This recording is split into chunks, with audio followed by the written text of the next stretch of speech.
Hey everybody, this is Corey from Operation Overhaul, and today we're working on a 2013 Mini Cooper water pump and serpentine belt replacement, so let's get started.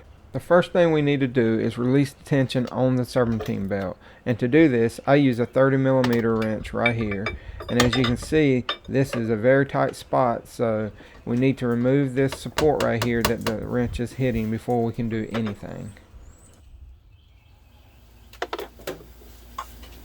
In order to remove the support, we're going to have to remove the headlights in this car. To do this, it's pretty simple. There's 4 10mm bolts and 1 wiring connector per headlight. 3 of the 10mm bolts have a spring clip on them that go through the adjustments on the headlights as well. One of them is only a 10mm with a large washer. The connector on the back has 2 squeeze clamps on either side of the connector, and then you pull directly out, and once these bolts and the connector are loose, it slides right out the front. And all we have to do now is just repeat the process for the other headlight.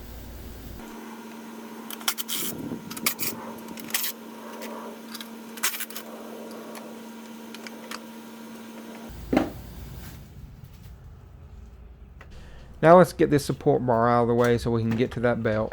First thing to do is remove the 4 push tabs that secure the grill assembly to the support.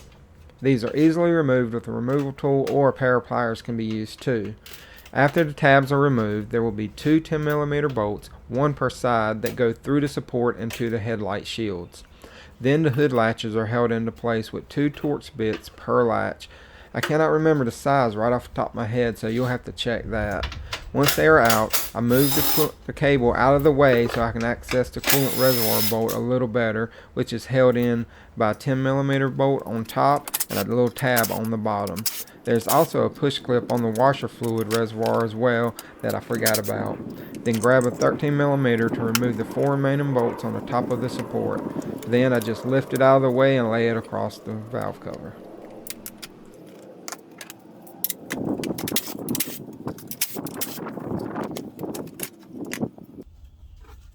Now we need to release the tension on the belt from up top and on the friction wheel from below.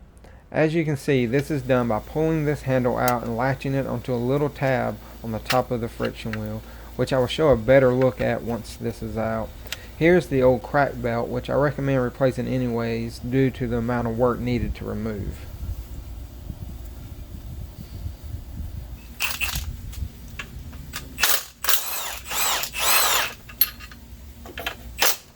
Back up top, the motor mount and bracket need to come off to access the water pump and friction wheel bolts. Make sure to put a jack under the engine to support it before doing this step. The bracket is removed with 4 13mm bolts that attach it to the engine, 1 13mm bolt and nut for the ground cable, and an 18mm mount nut. Once all of this is out of the way, it should just lift up and out. Then I put the mount nut back on the mount and check to ensure there is no damage to the mount itself, since this would be the best time to replace it if it is bad.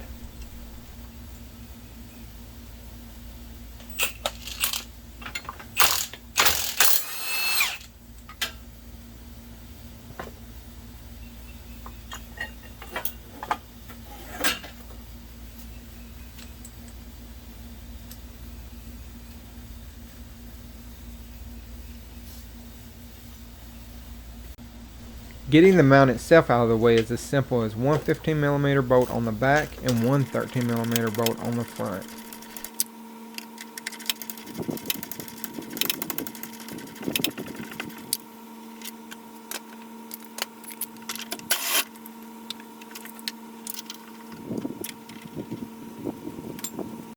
Under the car, the other mount needs to be disconnected from the engine as well. Both bolts will need to be loosened, but only one being removed to disengage the mount from the engine.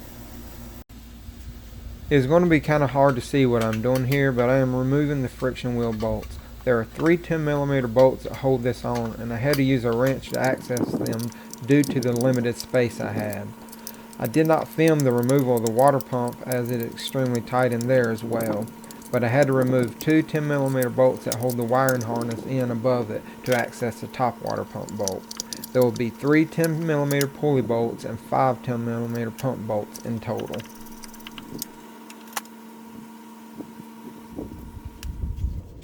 Once all the bolts are out of the pump, it may be stuck on the block due to the gasket or if someone used gasket sealer on the pump on a previous replacement. I just used a hammer or a mallet and a pry bar and tapped on the pump to free it from the engine. Make sure you have a drain pan under the car to catch any coolant that may be left behind it. Also, it's easier to remove the pump from under the car rather than atop because of the side of the car.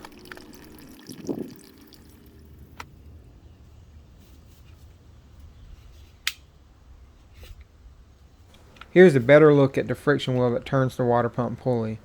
You can see how the pull handle comes out and latches onto the tab. This unit works by the wheel touching both the belt and the water pump pulley at the same time. I make sure everything spins freely and has no play in the wheel itself. The water pump was bad because it was leaking some coolant slowly and had play in the bearing area. The pulley may look bad with all the cracking, but it's still soft and has good contact rubber, so I just cleaned it before installation. I did install all this back on without filming because of the limited visibility for the camera.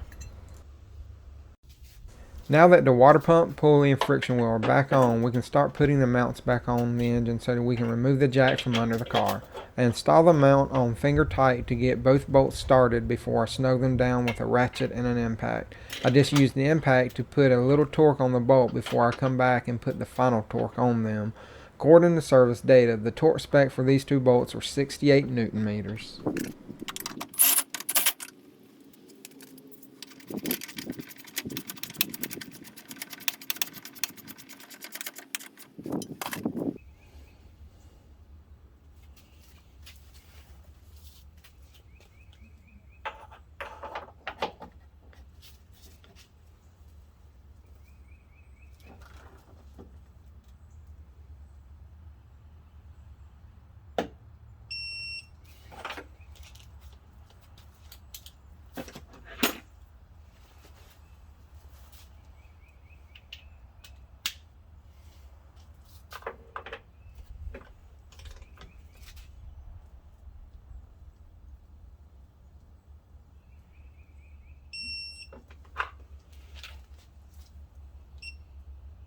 Now we can install the bracket that attaches the engine to the mount. I put the bolt that holds the ground cable on first, as it is easier to do this with the bracket free from the mount.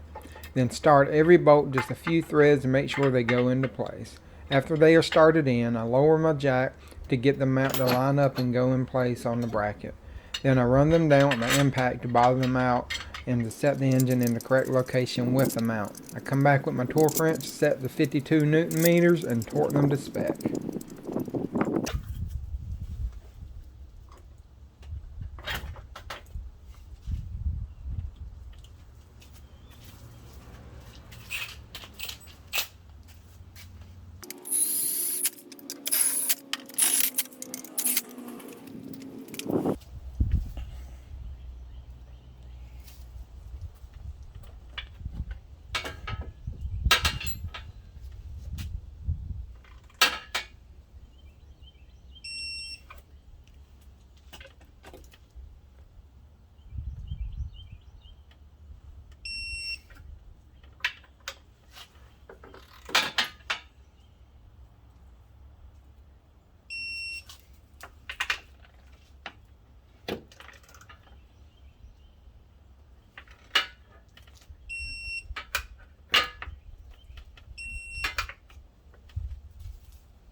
After the bracket is torqued down, I start the mount nut by hand and do a final torque of 100 Newton meters.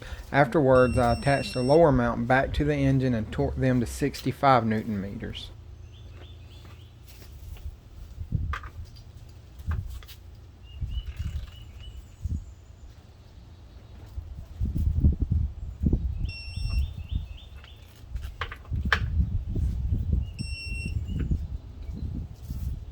Once the mounts are on, we can reassemble the front support and install the headlights in the reverse order in which it was removed.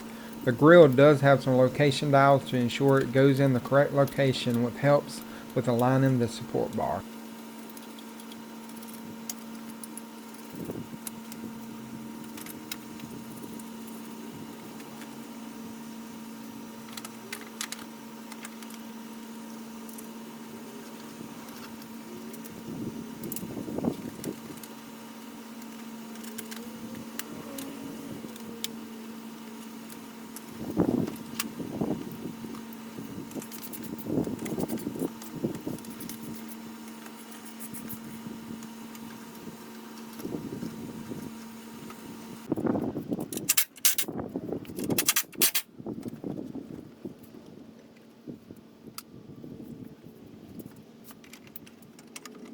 You should not have to readjust the headlights as long as the adjusting screws were not moved in the removal process.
All that is left to do is fill up the cooling system with the correct coolant. I am using many factory brand coolant that was supplied by the customer, and it was mixed to a 50-50 blend prior to me installing it as well.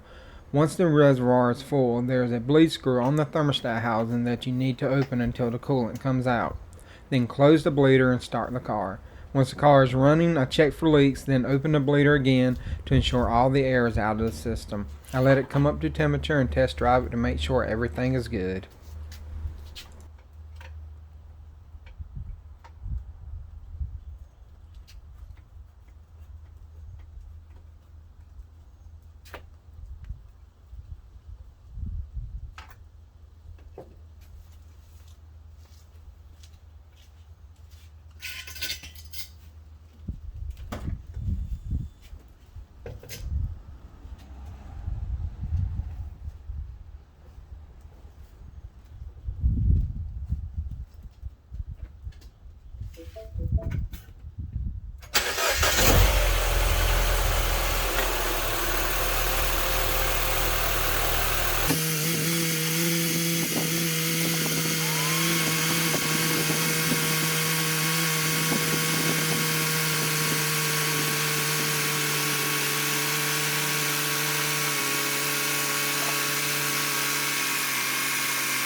If you enjoyed this video, please like, subscribe, and hit the notification bell. Thank you for viewing and have a great day.